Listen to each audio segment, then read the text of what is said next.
You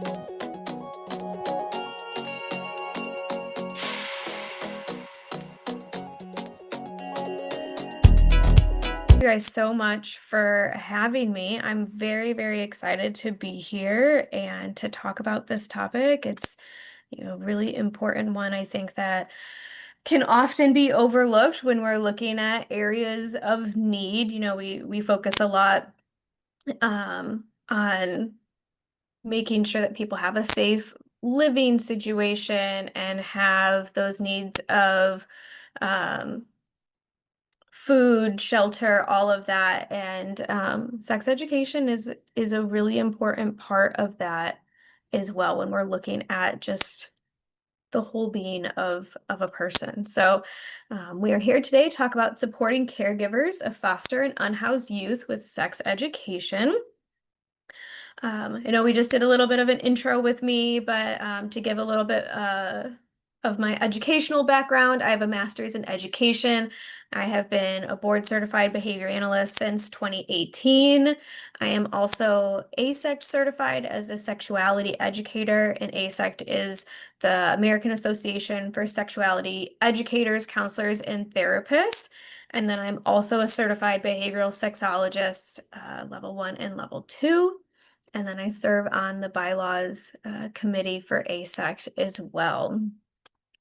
So for today, this presentation, you guys will be able to identify any of your own internal bias with sex education and how to navigate through that and assist caregivers with any potential bias that they might be experiencing as well. You'll be able to identify strategies to use to assist caregivers with creating an affirming environment, and you'll be able to name at least 3 resources you can use to support caregivers and youth in regard to sex education. So we're going to dive right in with one of the harder parts of this, which is looking at internal bias. So internal bias refers to unconscious attitudes, sometimes stereotypes that affect understanding, decisions, and actions. Essentially, they're kind of like mental shortcuts used to process a really large amount of information, which can often lead to assumptions about people, situations, or ideas. And while it's not always negative, we tend to think sometimes as bias is strictly negative. Sometimes it is, sometimes it's not, but it can help make quick judgments and navigate the world. However, unchecked internal bias can have some pretty detrimental effects on individuals and society as a whole. So there are a couple different types of bias that we might be experiencing or seeing someone else displaying. And so we have confirmation bias. It's tendency to search for, interpret, favor, and recall information in a way that confirms pre-existing beliefs. Affinity bias is a tendency to favor people who are similar to the person having this type of bias, whether that's due to shared interests, backgrounds, or experiences. Attribution bias, attributing the cause of others' behavior to their internal characteristics while attributing one's own behavior to external factors. And then we have conformity bias, tendency to adjust thoughts, feelings, or behaviors to align with those of a specific group. And then we have stereotyping, which is overgeneralizing about a particular group of people. So the impacts of bias in these ones in specific is it can affect our decision making. It can distort our thinking, it can cloud our judgment, and it can lead to flawed decision making. It can affect our relationships and interactions with people, can shape how others are perceived and interacted with, potentially leading to discriminatory behavior. And also we look at workplace dynamics. We're not going to fully get into that with what we're talking about today, but I think it's important to note that this can be an impacted area as well. So it's not just personal relationships or even just people in society that we're interacting with, can also impact our workplace dynamics too. Furthermore, in the subject that we're looking at, what can bias look like? It can look like not supporting a queer identity or wanting to explore a queer identity, It can be not wanting to be religious or follow the religious rules of either the individual maybe is really religious and the host family is not, or maybe the foster family is really religious and the individual is not. So that can cause a lot of turmoil if there's bias included in that too. Um, and the bias can just be over the individual wanting to have sex in general or wanting to date or things like that.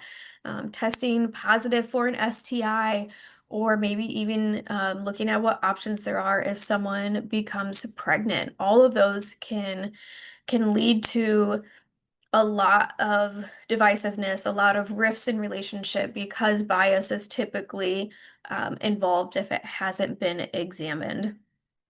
And how do we do that, right? How do we overcome that bias? Well, it takes work and it takes education. So great job being here because that is part of the way that we overcome that bias. We need to be able to do some self-reflection and introspection. We need to examine our beliefs and our assumptions and how we've reacted to different situations in people. If someone says that they've had an STI, in our brain, are we like, oh my gosh, they're really dirty, they're gross, something like that? Or are we like, oh, you know what? Lots of people get STIs, right? It's looking at those two ways to look at that situation is a way to overcome bias. If we're looking at a teenager having sex, is our first thought to shame and guilt and lock them in their room and cut off all social relationships? Or is it, you know what? We need to make sure that they're safe and we need to make sure that they're having safe interactions with people and they understand healthy relationships. Really examining these beliefs that we might be having to different situations. So again, education and exposure. We want to learn about different cultures, perspectives, and experiences. We want to diversify our knowledge and who we surround ourselves with and where we're getting our information from. If we're only getting information from one source that's represented by one culture, one educational background, it's really hard to not have bias because we don't know anything else. So really diversifying our just our lives in general. Um, Similar to self-reflection, we want to challenge our assumptions. We want to, take 30 seconds and question our first reactions and interpretations of something, especially when we're evaluating other people's behaviors or their performance. Really want to take a look at what our that gut reaction first is. I want to seek feedback. Ask people that we trust. Again, diversified, right? We don't want to ask only the same people that are very similar to our own group and have the same backgrounds and same upbringings as us. We want to ask varied people from different kinds of backgrounds and life experiences for feedback. Ask honest feedback. It can be hard to hear, but having that is really great in overcoming bias because, again, it's pointing out something that we might not even be aware of. Sometimes bias, we aren't aware of it because we might not know any better. So asking for feedback is really, really important with this. And then lastly, excuse me, mindfulness and perspective taking. Practicing techniques like mindfulness, so, working on our deep breathing, being in the present moment, can help us recognize biased thoughts before acting on them, right? Sometimes it's not about necessarily changing every thought we're ever going to have. We can't control our thoughts, but we can control what we do with those thoughts. So if we notice that we're having a biased thought, are we going to check ourselves and react differently? Or are we just going to be like, okay, this is pretty normal and react how we always have been? So taking that moment to really think about the thoughts we're having and what actions should come next. And then perspective taking, understanding situations from other people's perspectives. That kind of ties in all of these areas we just talked about with overcoming bias. But seeing it from a different point of view. When you're asking for feedback, maybe there was an interaction with someone that did not go well and you don't understand why, and you're trying to understand the perspective. Well, maybe we need to go back to that asking feedback step and be like, hey, I'm trying to understand why this was upsetting, or why you laughed at this, or why you won't even talk to me anymore. What happened?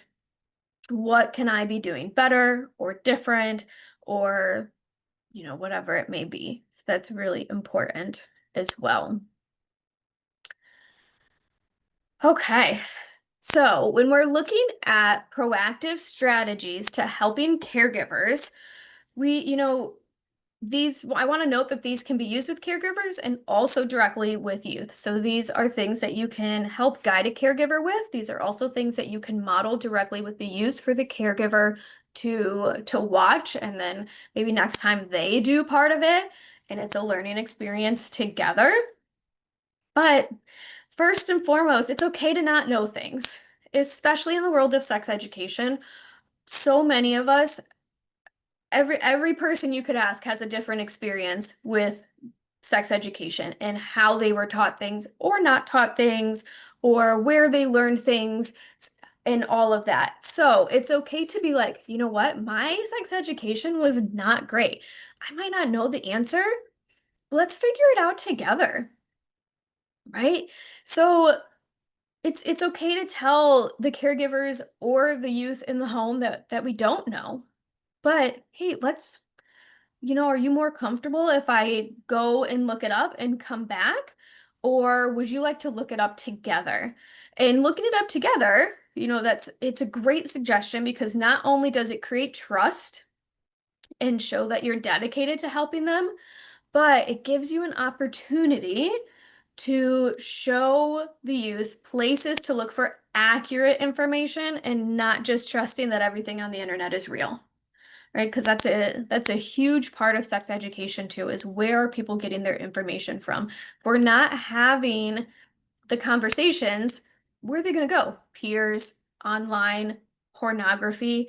That's a little bit more of a risk versus being able to educate with them and look at sites together, read books together, look at videos. So that's a big one that we want to make sure these caregivers understand, is that it can be embarrassing, uncomfortable to admit we don't know things, especially about a topic that's a little bit more uncomfortable in general.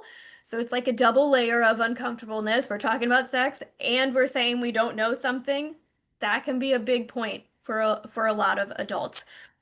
It's telling them that it's okay and that this is an opportunity to actually create almost a better relationship, because you're showing that you don't know something. It's the same as apologizing, right? As an adult, if you apologize to a child, you're explaining that, like, hey, we make mistakes too. You should be expecting apologies. You should be expecting that an adult doesn't know everything, and that we still have to learn and educate ourselves too. So whether that's from the working perspective of not knowing the answers for the caregiver, or telling the caregiver, hey, it's okay that you don't know, and to tell them you don't know. It's kind of this trickle down effect as well, but a positive trickle down effect.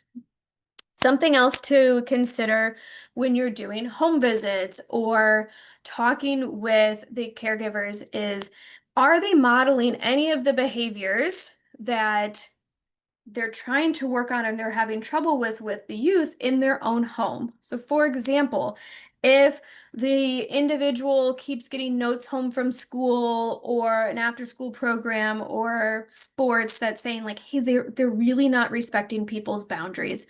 They're really not asking if they can give someone a hug or a high five. They're just doing it and it's making people uncomfortable. Well, in the home, is that being modeled, or in the home, are there no body boundaries? Are there no spatial boundaries?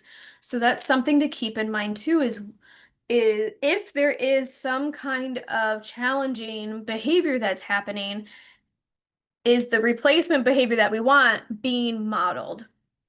Um, and even if they're not, even if the caregiver isn't doing that to that specific child, are they doing it to someone else in the house? Are they, big one, right? Are they tickling and not stopping when someone says no? That's always a huge one, especially with younger children that, oh no, it's funny, you're laughing, we're gonna keep tickling. No, they said no, and we need to tell them that no means no. Otherwise, that creates bigger problems. Are they forced to hug or kiss a family member or when they're saying goodbye or hello? That is a violation of their consent, and it's not showing great models of consent. So as this kind of more outside perspective of the staff, how can we learn to recognize some of those things and then talk with the caregivers about changing some of those strategies in the home? Um, there are, when we're still looking at proactive strategies, there are so many sex education curriculums out there. One that I would really like to highlight for this talk is one called Making Proud Choices. It's created by Education Training Research. It's the name of the company, ETR. And it has a lot of focus on STI, pregnancy prevention. They use activities, videos, there's group participation if you do it in a group setting. But the really cool part is they have a couple different adaptations. There's a school-based one, a Spanish language speaker one, but there's also an unhoused and foster youth one.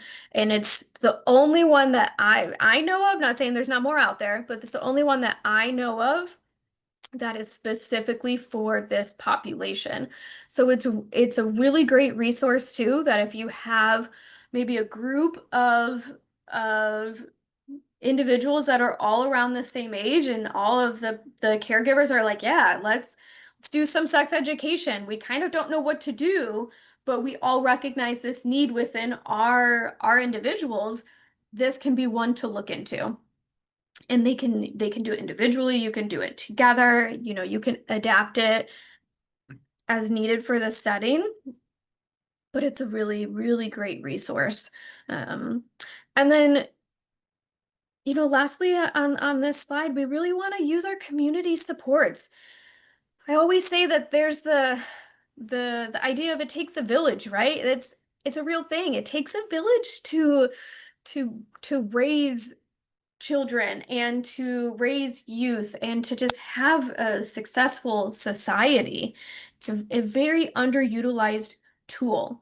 If you have a heterosexual couple that has a queer individual in their home, they might not be able to give them all the information that they need, is even if they want to and they're accepting and affirming, they just might not understand. So are there community groups where they can attend, um, a support group? Is there pride events? Is there different queer events that they can go to where they can meet people that are in their community? Same with a different racial makeup than what maybe the home placement is. Are Where can someone go to access their community? Right? A Caucasian caregiver might not understand why the Black and Brown community isn't really, they're a little bit more leery of doctors, or why they might be more likely to have medical needs overlooked, or if we're talking about sex education, why they're more likely to die in childbirth than their white counterparts. Is a Caucasian caregiver going to understand that if they have a Black or brown individual in their home? So really asking the caregivers, are you utilizing your community? And this is in no way, shape, or form saying that education should always be defaulted to somebody else. We don't want to do that. But it's also okay to ask for help when it comes to cultural differences or something that you can admit. Again, admitting we don't know what this feels like, what this experience is like for one of the individuals. So really supporting the caregivers and identifying those community supports that can be used. Okay, continuing on some of these more proactive strategies. right? We want to make sure that we're individualizing our approach. What's going to work for one child is not going to work for the other. Um, it's really important to take in those considerations into account. Um, Even if a child hasn't voiced maybe feeling like they identify in the queer community, it's still important they have the knowledge about that. Um, or if the individual identifies as gay, that doesn't mean you shouldn't teach about pregnancy prevention, right? We want to make sure that we're individualizing and we're giving as much knowledge as we can. Knowledge is powerful, and we need to give these kids as much power over their life and their choices as we can. And this can also include if you have a caregiver who says, "Oh yeah, we've talked about sex, don't worry. We talked about condoms. They're on birth control. Yeah, we talked about all of that stuff." Okay, so if that individual is someone with a vulva, have you taught them about ejaculating or wet dreams or spontaneous erections? Or if there's someone with a penis, have you taught them that the vagina is different than a vulva, or about menstruation or about pregnancy, right? We don't want to only, we don't want we don't want to make sex education gender based, right? And then that also counts out if an individual is intersex. We want to make sure that we're not leaving anybody out. And this also goes for what we count as sex. Are we only talking about penis and vagina sex? Or why aren't we talking about oral sex, anal sex? Both of these are options for heterosexual coupling, not just for queer individuals. And inclusivity is vital. Having the knowledge of what someone might ask, what a potential partner might ask of us, is important because then we can make an informed decision. If someone doesn't know and they go, "Yeah, sure, I'll do that," they really don't know what they're getting into. So if you have caregivers that are saying, "Yeah, I did this," asking some more fact-finding questions. Or if they're coming to you and saying, "Hey, I want to teach them about this stuff. I don't know what to teach." Again, going back, admitting that they don't know, they're coming to you, part of their community village support. This is something to bring up. Hey, you need to teach it all, right? We're not just teaching this tiny little thing. We're going to make sure they have all the information so that they can be safer with their decisions and have more power over their decisions.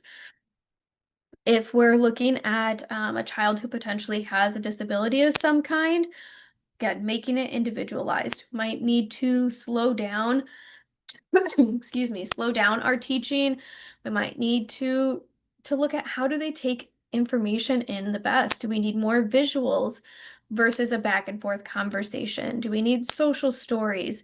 Is it do they really like cartoons or certain TV shows? I guarantee you can probably find examples of consent and potentially sex education, depending on the videos in them. Um, so really taking a look at that. And it's important to note that individuals with disabilities are more likely to be sexually abused than their neurotypical peers. And while this can be attributed to a multitude of reasons, one is because they're not given the same education in regards to sexuality as their peers because of, again, a whole multitude of reasons of seeing as they're never going to, or they don't experience those feelings, or whatever. They can't make those decisions. Well, you're right. They can't make those decisions if they're never given the information. Um, and again, this is a point where staff can look at how much help and not help is being given to a youth or a child that might have a disability or has a disability. Are they doing a lot of the physical help? Some of the time, it can be out of genuine need. Other times, it's out of really great intentions, but it can inadvertently teach bad skills or dangerous skills. For example, if they're learning how to toilet or shower or something in the bathroom, how often is another person in there with them? Are we trying to fade that back? Are we having those conversations of, okay, Rachel, I'm in here helping you right now get dressed, but who else is able to help you get dressed? What if the neighbor Sally came over and was helping you? Would that be okay? So teaching, even if they have to have the help, maybe physically they just can't get dressed on their own, there's some kind of limitation, or same with toileting or showering, still teaching those ideas of who is able to do this, who is not. Also, as the staff looking at where are they getting dressed. I recognize I have children that sometimes getting dressed in the living room can be 1,000% easier when we're running behind or we just don't want to walk up the stairs, things like that. But it is something that should be done in a room or the bathroom to back up those boundary and consent skills. So again, if you notice these things as a support staff, being able to have the conversation with the caregiver about why it's important to model these things in their home. And, as I've been saying, knowledge is power. We want to actively choose to give the power and to give the knowledge. We don't want to gatekeep that. That's not how we help these youth out. All right. Do we have any questions about proactive strategies before we move into reactive?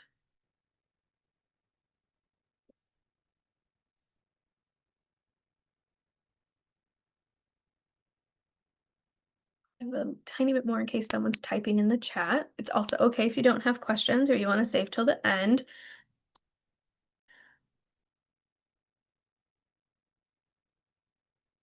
Okay, I'm going to go ahead and move on. So reactive strategies. What happens if they're already having sex, right? Most of the time we're going to find out about it after the fact. It's very rare someone is going to come up to us and be like, "Hey, guess what? I'm going to have sex this weekend, and I just wanted you to know as my mom or my dad or, you know, whatever." Really not going to happen. So, we're really going to find out after the fact. How do we handle this? Right? Again, some biased thoughts might be popping in right here. And this is where, when we look at this as that whole view of addressing bias and addressing that education, that maybe we don't even need reactive strategies, or maybe we're kind of playing catch up, and now we're in this spot and we need to figure out what we're going to do, how we're going to support. So as we talked about earlier on, I'm going to say this a lot on this slide, is really avoiding shame and guilt tripping. That's so, so, so crucial, because if we throw in shame and we throw in guilt tripping and all of that, we're really not creating trust. They're not going to come to us when there's a problem. So if you're noticing that caregivers are doing that, again, whether intentionally or unintentionally, stepping in and addressing that, because we want to have those lines of communication open. We want them to feel safe to come to us and say, "Hey, I had sex. It was great. I loved it. It was awesome." And then you guys can have a conversation, or have them come to us and say someone maybe tried to have sex with them. They said no, but they're still really uncomfortable with being around that person, right? We want to have those lines of communication open. So if we have a caregiver coming to us and they're like, "Hey, the kid in my placement, Rachel, she's been diagnosed with an STI. I don't know what to do. I mean, obviously we're gonna go to the doctor because I have to, but I don't know what to do." Okay, great. I'm so glad that you recognize that we need some medical interventions here, right?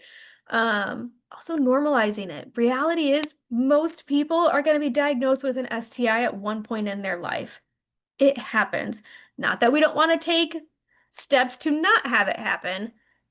It also happens, right? We need to talk to caregivers. What are the options about treatment and prevention so they can correctly guide the individual in their care.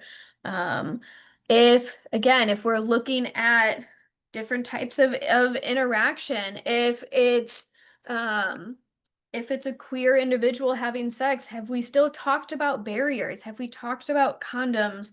Or there's lots of different options for someone with a vulva to wear if oral sex is happening. Are we having those conversations, or are we just thinking, oh, hey, they're not going to get pregnant, so we're not even talking about condoms. We're not talking about other barrier methods. That can be a point that staff is going to need to come in and help support caregivers with that conversation, or just remind them that it's a thing that needs to be talked about. Um, Same is true with positive pregnancy tests. Again, huge place where bias may come into play and need to be examined. Are there preconceived thoughts about abortion or a teenage parent? Our job as staff, as clinicians, may be to help guide caregivers on providing unbiased support and conversations on options. Maybe we need to be there for these conversations. Maybe there's just too many emotions involved that it can't be a productive conversation without a more neutral party. Then again, making sure our bias is in check too, right? If the individual is the pregnant person, are we giving correct information on what they would need in order to keep the baby? Is that even an option in the house that they're in? Is the caregiver going to want to have that dynamic change, or are we going to maybe potentially have to find a different home for them? What care would they need if they terminate the pregnancy? Right? What information do they need to understand? And where can they access that? We live in uh, a little bit of a divisive political climate at the moment, and are they in a state where abortion is accessible? Or at what stage is abortion accessible? What options are there? And how do we support caregivers in having a calm an unbiased conversation about this? Again, we might need to be there to help facilitate that conversation. And then on the other end, if this is the person who's not currently pregnant, but they got the person pregnant, so, the person with the penis is involved, are we talking to them about their actions and their involvement? Or is it being glossed over because they don't have to carry or terminate the pregnancy? So if the caregivers have the person who potentially was part of the act but is not going to be carrying a child or getting the abortion or giving it up for adoption or whatever it may be, is it still being addressed? And that itself can be looked at as a biased viewpoint. Just because they are not forced to deal with the health implications of being pregnant does not mean they shouldn't be part of the conversation. Really want to make sure that we're looking at that as a whole and not just as who currently has the pregnancy. Um, Lastly, what do we do if a caregiver comes to us and because they just found out that the individual is having sex? And we're talking about any kind of sex here. Again, not just penetrative penis and vagina sex. We're talking about all the kinds. What happens next? How do we support caregivers? Again, we want to make sure they're having the conversations, right? If they come to us and they're like, "Hey, I know this is happening." Okay, so what are you doing next? What conversations are you having with them? Are you pushing through these uncomfortable topics? Because we now need to know, are they using protection? Is it happening in a private and safe location? Is it consensual? And frankly, is it pleasurable? Well, I know that one may raise some eyebrows. If they're already exploring, let's make sure we're doing an all-around good job of educating. Sex should not hurt. It should not be painful. And a lot of times, pleasure is something that does not get talked about in sex education. It's really, really, really easy to jump over that point. But again, that's setting them up for their life then to not even be having that conversation with potential partners and not understanding 30 years down the line that sex wasn't supposed to hurt until they finally say something to someone and they're like, "What are you talking about?"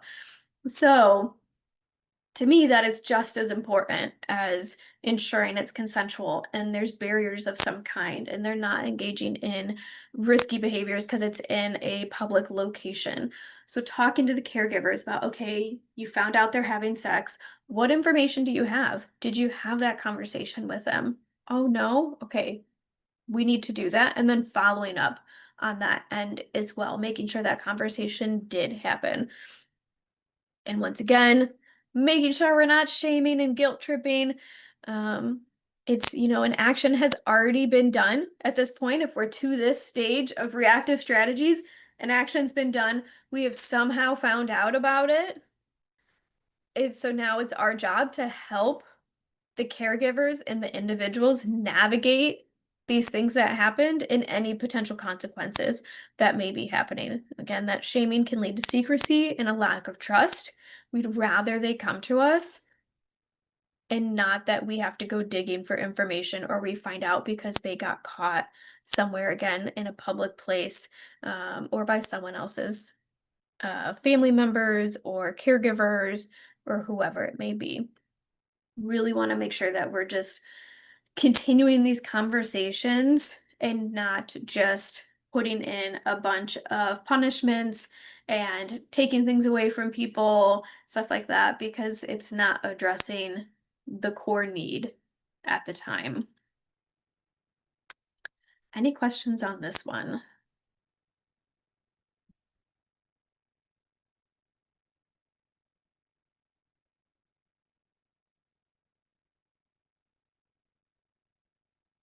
Okay, we are going to get into a couple of ethical situations, questionable situations, and we're going to talk about what are options? What would we do as the staff walking into this situation after everything we've learned? So this first one, Steve is a 16-year-old male placed in a very conservative household and was caught having consensual gay sex. He never got sex ed, never had access to gay social activities or events, and has never made a gay friend.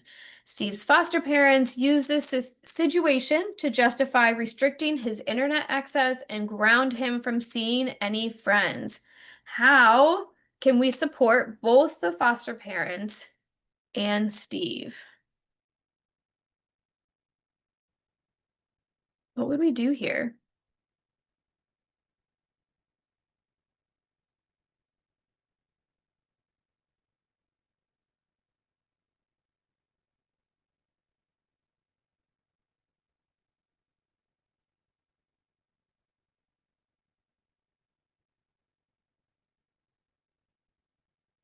Oh, and just to note, in this state, age of consent is 16. So just wanted to note that one.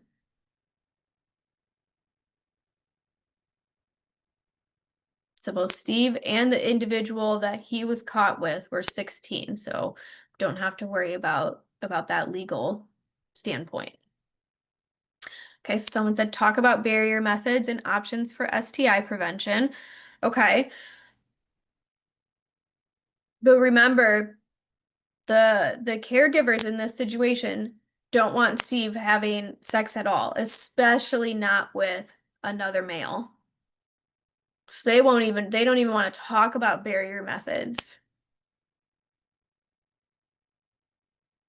So where can we start?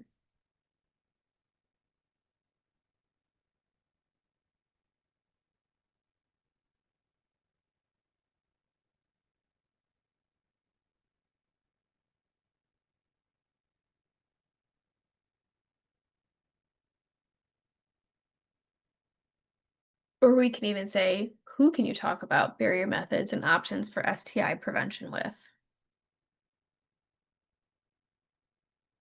Because as the staff in this situation, we're here to support the caregivers, but also the youth, right?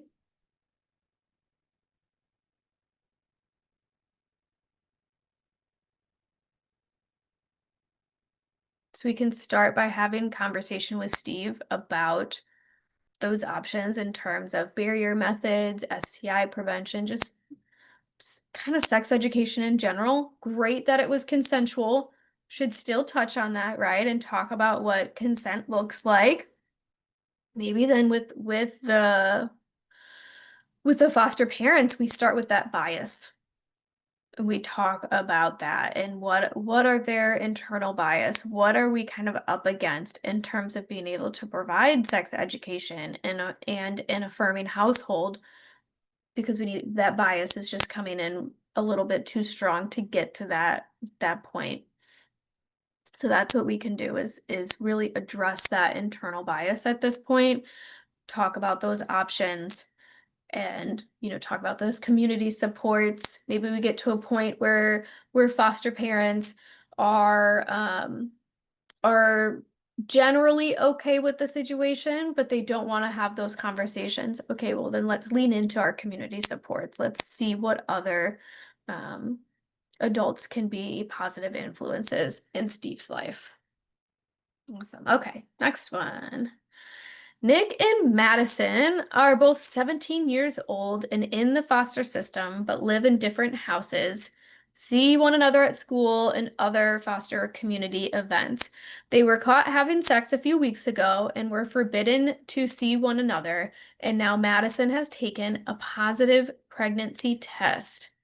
So one, I'd like you guys to think about what could have been done differently, not necessarily from Nick and Madison's standpoint and them making decisions, but from a caregiver perspective, staff perspective, what could have been done differently? And then also, how can Nick and Madison be supported in this situation? What can we do?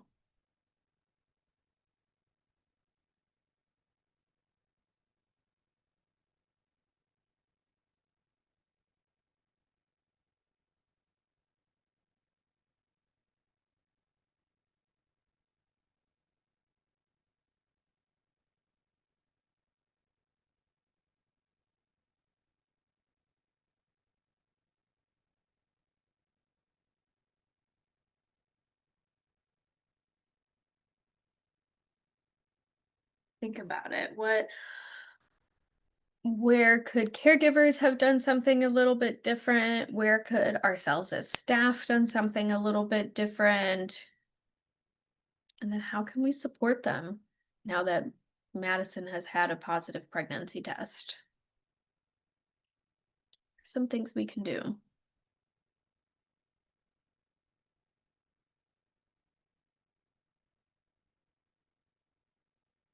Someone said couples counseling and family planning seems relevant. Absolutely. Yeah, be very helpful. 'Cause although we don't have all the information, we can have a little bit of an assumption that maybe communication is lacking between both sets of the foster families and each of those individuals, each of those teens, right? Because they've met up, they see each other, they've been doing things, um, and we don't know how often at this point. So having some counseling, some family planning would be helpful. Yeah, so and something else that could have been done differently too, if we're looking at time of placement, could have asked what knowledge do they have? I mean, they're 17 at this point, regardless of setting and family dynamics, they should have knowledge on what sex is, how a baby is made, how to prevent having a baby if you don't want one but still want to have sex, right? So there's a big potential lack of education on this. So making sure that they have that information. And again, they could have, and teens are teens, and sometimes they don't make the most knowledgeable decisions, right? But again, we're gonna say that should still be something that should have been done is having conversations about sex in general. Um, how can they be supported now? Again, having conversations with them together about what the choices are. We don't want to, isolate Madison and only talk to her about these choices. They were both involved. Both of them need to be a part of this decision-making process and not just putting it on one of them. Okay, one more. Okay, Sandy is a young individual who identifies as non-binary and lives with a biological aunt. There has been a history of self-harm and suicidal thoughts. During a home visit, it comes out that the aunt is continuing to dead name Sandy and use she/her pronouns instead of Sandy's chosen name and chosen pronouns. In addition, the aunt has threatened to stop buying Sandy preferred clothes and letting them cut their hair unless, oops, sorry, a little bit of typo, unless Sandy stops with the self-injury. Sandy has expressed wanting to attend a local support group for trans and non-binary youth, but their aunt said no as they don't have time to drop off and pick them up. So, again, what are some identifiable issues and what can be done to help support the caregiver in this situation?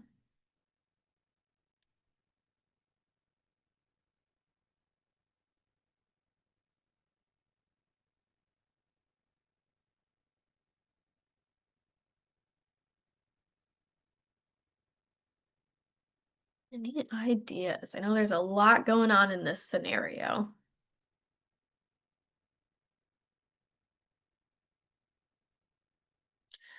Someone said educating on bias, education about suicidal ideation in this community and finding supports.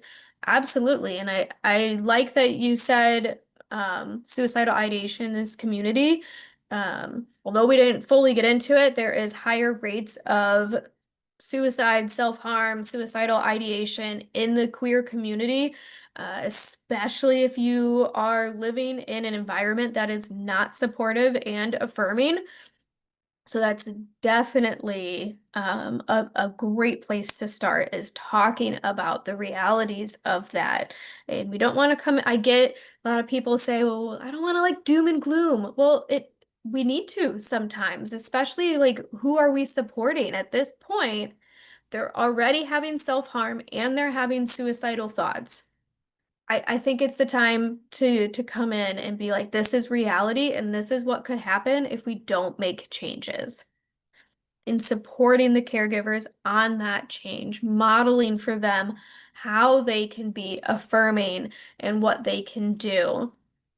And yes, finding supports, maybe regardless of the aunt's personal opinions, they really don't have the time to drop and pick off. Maybe it's right when they're still at work or they're coming home or they're doing something with a different individual in the home.